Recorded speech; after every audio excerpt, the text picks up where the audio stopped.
Je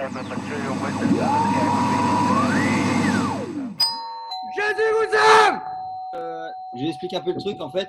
On va essayer la vidéo à 3. Moi, j'ai jamais fait à 3. On va voir la dynamique qu'il y a. C'est pas sûr que ça fonctionne. Hein. Peut-être Micha, c'est juste cool si tu recules un tout petit peu parce que là, on te voit de face. Du coup, ça fait un peu effet fisheye. Ton nez, il devient 3 fois plus grand que. Voilà. Il est grand de base.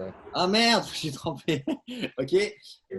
Quentin, tu rêvais de quoi quand tu étais gamin? Tu voulais devenir quoi? Boulanger. Tu voulais devenir boulanger? Ouais. J'ai vite changé de voie, mais C'était quoi qui t'attirait? C'est le côté Ouais. je fais des baguettes, je les fourre dans le. c'est tout ce qui est baguette et miche et tout ça, ouais. Il aurait clairement dû faire danseur professionnel. Qu'est-ce qui pourrait t'aider à danser? On te met un peu de musique. Des mauvaises odeurs? Stop les odeurs. Ah, ça, c'est la Le nouveau pub. Persil contre les odeurs. Conservé hors de portée des enfants.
Moi, je voulais devenir musicien.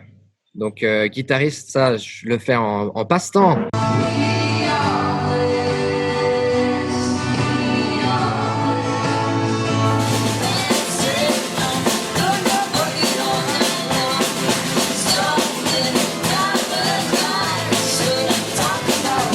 Mais ouais, D'accord. D'accord. Alors voilà, moi j'aime beaucoup faire des activités sportives. Par exemple, je fais beaucoup de ski. Ah, puis je me suis aussi mis au snow l'année passée. Mais je suis aussi quelqu'un d'assez intellectuel. Ouais, j'aime beaucoup lire. Puis j'avoue, des fois, je me fais un peu plaisir et je joue un peu à l'ordinateur. Ouais, peut-être certains d'entre vous le savent. Ouais, je joue de temps en temps à Fortnite. Let's go! Yes! Yes! Je suis le boss! Je suis le boss! Quentin, c'est normal, ça a continué. Quoi? Quel secret t'aurais envie de nous révéler que t'aimerais surtout pas dire maintenant, mais voilà, c'est un peu le but du truc, quoi. J'étais petit, j'ai toujours rêvé d'avoir une Barbie. J'en ai jamais eu. Du coup, voilà. J'ai dû jouer avec des jouets de garçons et puis voilà, vous voyez ce que ça a fait.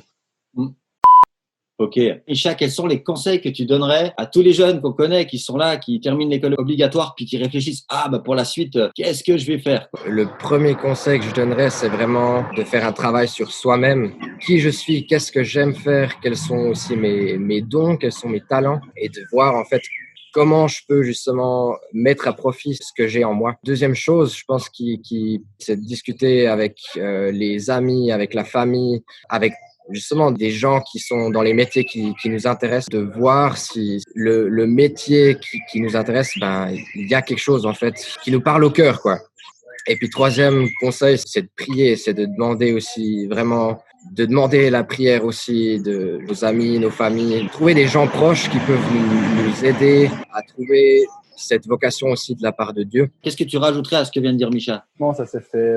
Attends, je recommence. Ouais, du coup, à ce que j'ajoute. Oh là, je suis vraiment désolé, je me concentre. Je te propose que tu enlèves la patate que tu as dans la bouche.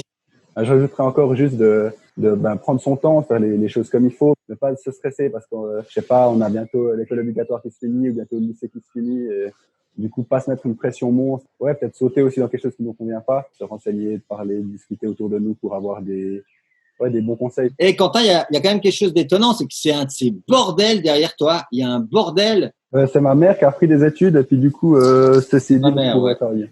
Puis juste un truc, juste au niveau de la qualité de ta caméra, en fait, tu fonctionnes encore avec un vieux Mac, c'est celui avec l'écran vert ou le gros écran, ou bien tu fais quoi? La vie monastique m'a beaucoup inspiré, puis j'essaie de vivre avec le moins possible et puis de pas trop consommer finalement. D'accord. Moi, je suis un exemple pour les autres. Il y a une pression qui est là, hein. Je sais pas, je pense que vous l'avez ressenti, la pression, elle est là dans notre société. Peut-être de nos parents qui se font du souci, de profs qui nous disent ah bah vite, qu'est-ce que vous allez faire après? Il faut trouver la réponse à ça. Comment est-ce qu'on peut faire pour c'est comme un ballon qui est bien gonflé, quoi. T'as vraiment ça va péter. Tu fais comment pour lâcher un peu du Je sais pas s'il y a des astuces comme ça, mais si on a confiance dans le plan de Dieu et tout ça, si notre confiance, elle vient pas du regard des autres et puis je sais pas de nos profs ou comme ça, ben ça nous permet aussi d'être plus calme et puis d'être plus confiant par rapport à ça. Il y a beaucoup de jeunes qui font des années sabbatiques comme je l'ai fait. Et puis, je pense que c'est aussi par ce besoin de réfléchir, ce besoin de se connaître soi-même. Et puis, je pense que c'est juste ça, de se laisser le temps. Il y a quelque chose qui s'est passé entre vous deux, je crois, pendant votre formation, parce que les deux, donc vous partez, vous vous retrouvez à Fribourg, vous êtes là dans cette ville un peu particulière, hein, avec des espèces de châteaux, des moines un peu partout, des franciscains, des je ne sais quoi là. Et puis vous êtes là comme ça, vous êtes au milieu de tous ces barbus, puis tout d'un coup, c'était pas forcément facile, mais le fait d'être à deux, ça vous a soutenu. Est-ce que vous pouvez en parler un peu? Ben ouais, je pense cette amitié a compté sur plusieurs aspects. Déjà, on a été surpris de se rendre compte qu'on est du même groupe de jeunes, qu'on faisait théologie, on le savait pas au début. On a dû aussi déjà s'adapter à l'autre et du coup, moi j'ai peut-être dû prendre plus de place. Des fois, Micha m'a laissé un peu plus de place. Ouais, on s'est un peu motivé, poussé l'un l'autre juste au niveau de notre personne. Et tu parles de vous comme un vieux couple. Ah, on est un vieux couple avec Micha. Non, du coup, voilà, il y a eu ce côté-là où je pense qu'on a eu des personnalités qu'on bien collé et c'était chouette. Le rapport entre quelle est ma croyance par rapport à ma confession, qu'est-ce qu'on m'enseigne, comment je me positionne, des fois c'est difficile d'avoir quelqu'un qui a un peu les mêmes convictions, en tout cas à la base que nous.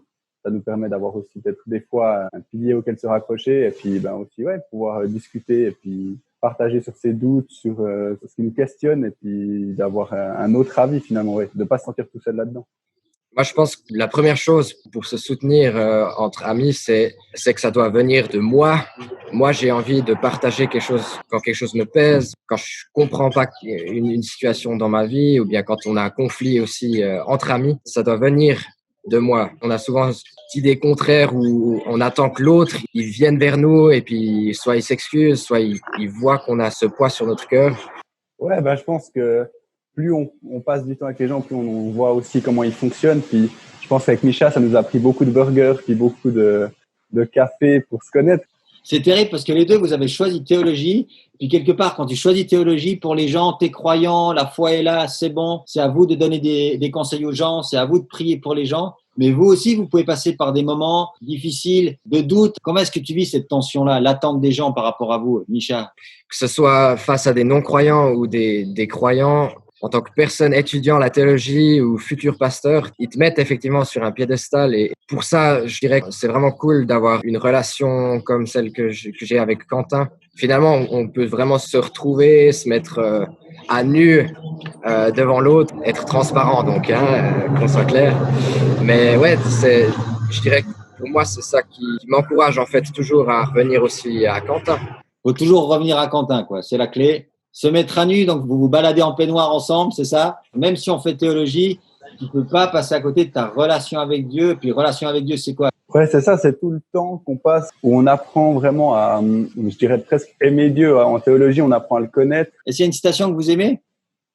La théologie, ça reste une carte pour naviguer, mais c'est pas le fait de naviguer même. La relation de Dieu, c'est de naviguer en temps réel. Quentin, une petite citation au lieu de regarder sur Google. Le salaud, il regarde sur Google, regarde. Le salaud, il regarde, il y a une citation. Oh là là là là. Les gars, je pense qu'on se lève, ça c'était cool, je pense que j'ai rien oublié. Il y avait une grosse moto qui est passée, hein.